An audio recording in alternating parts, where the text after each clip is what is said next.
அனைவருக்கும் வணக்கம். வாழ்க்கையில் வெற்றி பெறவும் இலக்குகளை அடையவும் நாம் அனைவருமே போராடுகின்றோம். நம்முடைய வாழ்க்கையில் தடைகள் மற்றும் சவால்களை சந்திக்க நேரிடும். அத்தகைய சூழ்நிலைகளில் தெய்வீக சக்தியின் உதவியை நாம் நாடுகிறோம். அறிவு, வீரம், வெற்றி மற்றும் அதிர்ஷ்டத்தை தரக்கூடிய ஒரு கடவுளாக முருகப்பெருமான் போற்றுகிறார். இங்கே நாம் முருகனை வீட்டில் எப்படி பூஜை செய்ய வேண்டும், சிலை அல்லது முருகப்படம் வைக்க விரும்பினார். இப்பொழுது நாம் ஆன்மீக தகவலை தெரிந்து கொண்டு நாம் முருகப்பெருமானுக்கு எந்த மாதிரியான ஒரு பூஜைகளை செய்ய வேணும், முருகனின் அம்சத்தில் பிறந்த அந்த ராசி யார் அப்படிங்கிறதையும் முழுமையாக தெரிஞ்சுக்கலாம். வீடியோ ரொம்பவே பயனுள்ளதாக இருக்கும். அதனால் வீடியோவை கடைசி வரைக்கும் ஸ்கிப் பண்ணாமல் பாருங்கள். இது வரைக்கும் நம்ம சேனலை நீங்கள் இன்னும் சப்ஸ்கிரைப் பண்ணலன்னா மறக்காமல் சப்ஸ்கிரைப் பண்ணிவிடுங்க. முருகனுக்கு அரோகரா அப்படின்னு சொல்லிட்டு மறக்காமல் கமெண்ட் பண்ணுங்கள். வாங்க வீடியோக்குள்ளே போகலாம். பொதுவாக தினமுமே முருகனை வழிபட பவித்திரமான எண்ணங்களுடன் முருகனின் திருவுருவ படங்களுக்கு மலர் மாலை, குங்குமம், சந்தனம் வைத்து ஆராதனை செய்து வழிபடலாம். அது மட்டும் இல்லாமல் ஓம் சரவணபவம் எனும் மந்திரத்தை, கந்தசஷ்டி போன்ற மந்திரத்தை நாம் உச்சரிக்கலாம். திருப்புகழ் பாடல் அப்படின்னு பார்த்தா முருகனின் மகிமைகளை புகழ்ந்து பாடலாக இருக்கக்கூடியதாகும். தினமும் முருகனின் திருப்புகழ் பாடல்களை பாடுவதன் மூலம் நம்முடைய மனசாந்தியும் முருகனின் அருளும் நமக்கு கிடைக்கும். அறுபடை வீடுகளில் இருக்கக்கூடிய பழனி முருகன் கோவில் பல்வேறு சிறப்புகளை கொண்டிருக்கக்கூடிய ஒரு கோயிலாக இருக்குது. இந்த பழனி முருகனை தரிசனம் செய்யும்போது நம்முடைய வாழ்க்கையில் இருக்கக்கூடிய அனைத்து விதமான பிரச்சனைகளுக்குமே தீர்வு கிடைக்கும். பொதுவாக கந்தசஷ்டி விழா நாட்களில் தேய்பிறை ஆரம்பத்தில், அதாவது நாம் பூஜை செய்வது நல்லது. மாலையில் முருகன் கோவில்களுக்கு சென்று சிறப்பு பூஜைகள் செய்யலாம். கந்தசஷ்டி திருவிழா, கார்த்திகை திருவிழா போன்ற விசேஷங்கள் சிறப்பாக கொண்டாடப்படக்கூடிய ஒன்றாக இருக்குது. இந்த நாட்களில் நாம் முருகப்பெருமானை வழிபடுவது நிறைய நன்மைகளை நமக்கு தரும். அது மட்டும் இல்லாமல் நாம் முருகனுக்குரிய விரதங்களை முறையாக கடைபிடித்து வழிபடுவது நல்லது. வேல் சக்தியின் புனித சின்னமாக இருக்கு. தினமுமே வேல் வைத்து பூஜை செய்வதன் மூலம் நாம் முருகனின் அருளை பரிபூர்ணமாக பெற முடியும். இந்த காலகட்டத்தில் வேல் வழிபாட்டிற்கு முக்கிய ஒரு ஸ்லோகங்களை நாம் சொல்லுவதன் மூலம், கந்தசஷ்டி பாடுவதன் மூலம் நல்லது நடக்கும். செவ்வாய்க்கிழமைகளை முருகனை வழிபடுவது மிகவும் உகந்தது.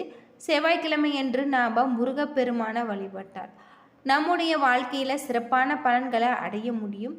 இந்த காலகட்டத்தில் உங்களுக்கு பணியிடத்தில் தெய்வீக வளர்ச்சி ஏற்படக்கூடிய வகையில் சொல்லப்பட்டிருக்கு. பொதுவாக குறிப்பிட்ட சில ராசிக்காரர்கள் முருகப்பெருமானின் அம்சத்தை பெற்றிருக்கக்கூடிய ராசிக்காரர்களாக தான் இருக்காங்க. அது மட்டும் இல்லாமல் மேச ராசியை பொறுத்தவரை உங்களுக்கு முருகப்பெருமானின் அருள் கிடைக்கக்கூடியதாக இருக்குது. இந்த காலகட்டத்தில் நீங்கள் வெற்றிலை தீபம் ஏற்றி முருகப்பெருமான மனதார வழிபட்டு வருவது உங்களுடைய வாழ்க்கையில் இருக்கக்கூடிய அனைத்து விதமான பிரச்சனைகளுக்குமே தீர்வு கிடைக்கும் அப்படின்னே சொல்லலாம். பொதுவாக செவ்வாயின் ஆதிக்கத்தில் மேசராசி முருகனின் அதிபதியாக இருப்பதால் முருகனின் அருள் இவர்களுக்கு ஆதிக்கம் நிறைந்ததாக நம்பப்படுது. அது மட்டும் இல்லாமல் மேலும் விசாகம், கார்த்திகை மற்றும் பூரம் நட்சத்திரத்தில் பிறந்தவர்களுக்கு சிறப்பான ஒரு நன்மைகள் ஏற்படும் அப்படின்னு சொல்லப்படுது. இந்த ராசிக்காரர்கள் செவ்வாய் கிரக தாக்கத்தினால் இவர்கள் வரும் கோடீஸ்வரராக கூடிய முருகனின் அதிபதியாக இருப்பதால் முருகனின் அருள் இவர்களுக்கு அதிகம் இருப்பதாக நம்பப்படுது. மேலும் விசாகம், கார்த்திகை, பூரம் மற்றும் உத்திராடம் ஆகிய நட்சத்திரங்களில் பிறந்தவர்கள் முருகனின் அருளை பெற்றவர்களாக கருதப்படுறாங்க. ரிஷபராசியை பொறுத்தவரை இவர்கள் முருகனுடைய அருளால் வாழ்க்கையில் ஏற்படும் கசப்பான அனுபவங்களை கடந்து இவர்கள் புகழும் செல்வாக்கும் உயரக்கூடிய வகையில் சொல்லப்பட்டிருக்கு. இவர்கள் உங்களுடைய விடாமுயற்சி மூலம் பழிக்க இவர்களுக்கு நல்ல ஒரு மாற்றம் ஏற்படும். மிதுன ராசியை பிறந்தவர்களுக்கு முருகனுடைய அருளால் இவர்கள் வாழ்க்கையில் இருக்கக்கூடிய கஷ்டங்கள் அனைத்திற்குமே தீர்வு கிடைக்கக்கூடிய வகையில் சொல்லப்பட்டிருக்கு.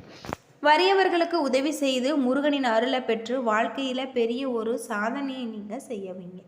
கடகராசியில் பிறந்தவர்கள் முருகனின் அருள் பெற்றவர்களாகும். இந்த ராசிக்காரர்கள் முருகனின் செவ்வாய் மற்றும் வெள்ளிக்கிழமைகளில் வழிபடுவதால் பல துன்பங்களில் இருந்து தடைகள் நீங்கக்கூடியதாக சொல்லப்பட்டிருக்கு. பொதுவாக இந்த ராசியில் பிறந்தவர்கள் இது போல செய்து வருவது உங்களுக்கு சிறப்பான நன்மைகளை தரும் அப்படின்னு சொல்லப்பட்டிருக்கு. சிம்ம ராசியில் பிறந்தவர்களுக்கு வலிமை, தைரியம், நல்ல உழைப்பு மற்றும் இவர்களுக்கு அதிர்ஷ்டம் பெறக்கூடியதாகவும் தொடர்ந்து கஷ்ட நஷ்டங்கள் பாராமல் நீங்கள் செய்ய வேண்டியது நல்லது. இந்த ராசியை பொறுத்தவரை உங்களுக்கு அதிர்ஷ்டம் பெறக்கூடியதாகும்.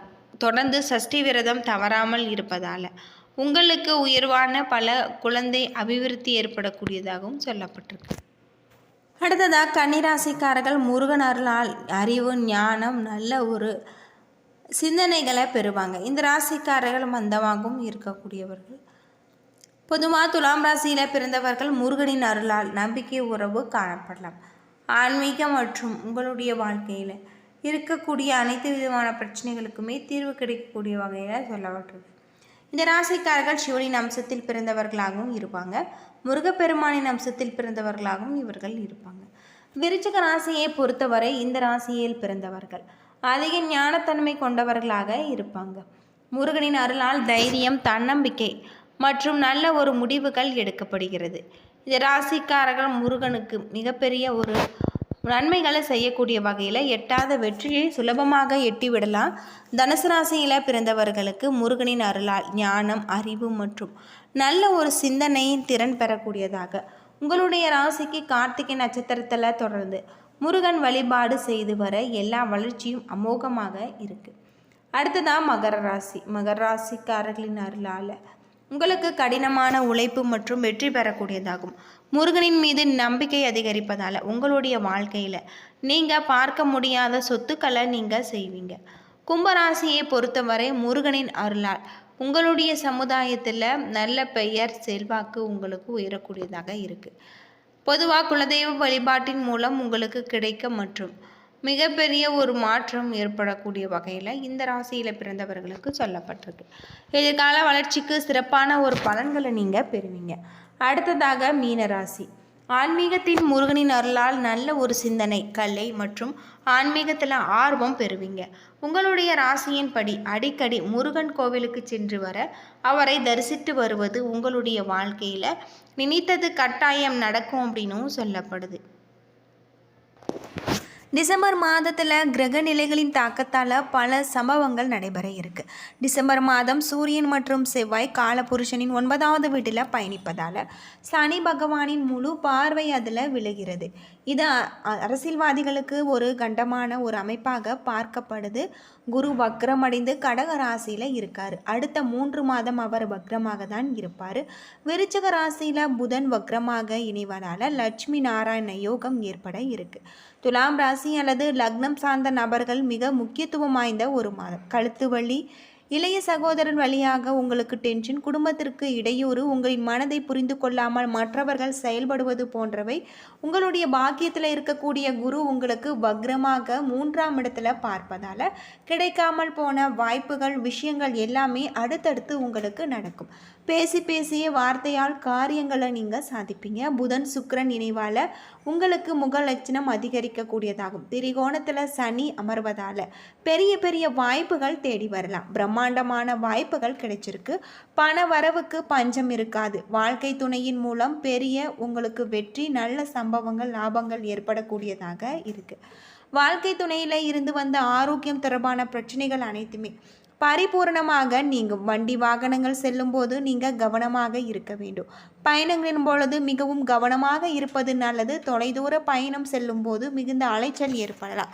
ஆனால் பணத்திற்கு குறைவு இருக்காது. பெண்களுக்கு அதிர்ஷ்டமான வாய்ப்புகள், அதிர்ஷ்டங்கள் கிடைக்கக்கூடியதாகும். எடுத்த காரியங்களில் வெற்றி பெறக்கூடிய அற்புதமான ஒரு காலகட்டம். திட்டமிட்டு செய்யும் காரியங்களில் அடுத்தடுத்து உங்களுக்கு வெற்றி கிடைக்கக்கூடியதாக இருக்குது. சிலருக்கு கழுத்து, தொண்டை தொடர்பான பிரச்சனைகள் ஏற்படலாம். தெய்வ அனுகிரகம் நன்றாக இருக்குது.